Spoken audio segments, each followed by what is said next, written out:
आज़ादी की लड़ाई में अगर सबसे बड़ा हथियार हमें कोई मिला है तो वोट का हथियार मिला है, और वोट के लिए जागरूकता आवश्यक है।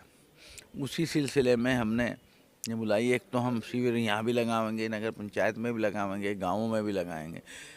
4 तारीख से पहले तैयारी करनी है कि कोई भी मतदाता किसी जाति का हो, किसी मजहब का हो, उसकी वोट नहीं रहनी चाहिए।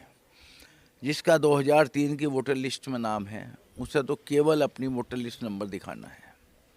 जिसका उसके बाद नाम है उसे अपने माता पिता दादा दादी खून के रिश्ते की पहचान दिखानी है। गृह मंत्री अमित शाह जी का एक बयान वायरल हो रहा है और उसमें वो बोल रहे हैं कि ये जो एसआईआर चल रहा है ये छोटी एनआरसी है, तो उसको लेकर क्या?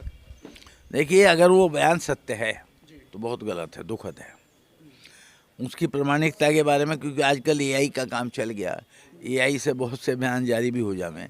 अगर वो गृह मंत्री जैसे जिम्मेदार आदमी का सत्य बयान है तो वास्तव में बहुत गलत है, उसका विरोध किया जाना चाहिए। और अगर वो एआई से तैयार किया हुआ है तब तो तैयार करने वाले के विरुद्ध कार्रवाई होनी चाहिए।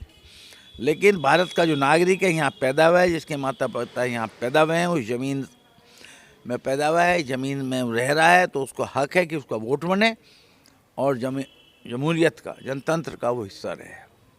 अच्छा, बंगाल से खबर आ रही है कि वहाँ से रोज़ाना 1000 लोग पलायन कर रहे हैं जो अवैध रूप से देश पे आकर के बस गए थे, उसको लेकर क्या?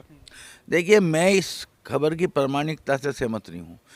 मोदी जैसे सशक्त आदमी की दिल्ली में सरकार है, देश की सीमाएं उनके हाथ में है, और अगर रोज़ हज़ारों आदमी पलायन कर रहे हैं तो उनके रहते हुए 2014 से आज 25 से 11 साल से मोदी जी सा विश्व गुरु देश के प्रधानमंत्री हैं, तो कैसे घुसाए वो? कैसे घुसाए वो?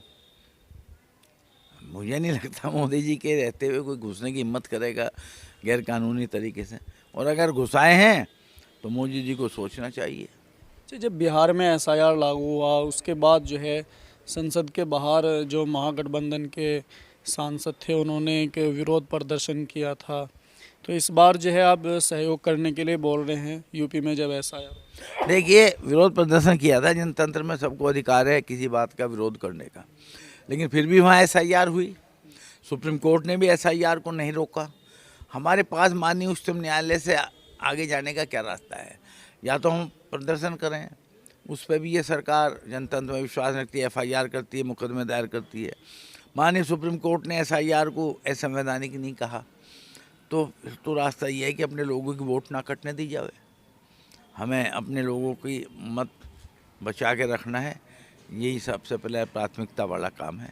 पार्टी की तरफ से कोई आदेश एसआईआर को लेकर? हाँ, पार्टी ने कहा है कि अपने हर मतदाता की, हर मतदाता की, चाहे किसी जाति धर्म का हो, उसके वोट के अधिकार को सुरक्षित रखो। पार्टी के कार्यकर्ताओं की जिम्मेदारी लगाइए, जो जहाँ जिस बूथ पे जिस इलाके में है वहाँ एसआईआर में अपने लोगों के फार्म भरावे, उनकी मदद करे। कोई दिक्कत आ रही है तो प्रशासनिक अधिकारियों से मिले, उनकी बात रखे।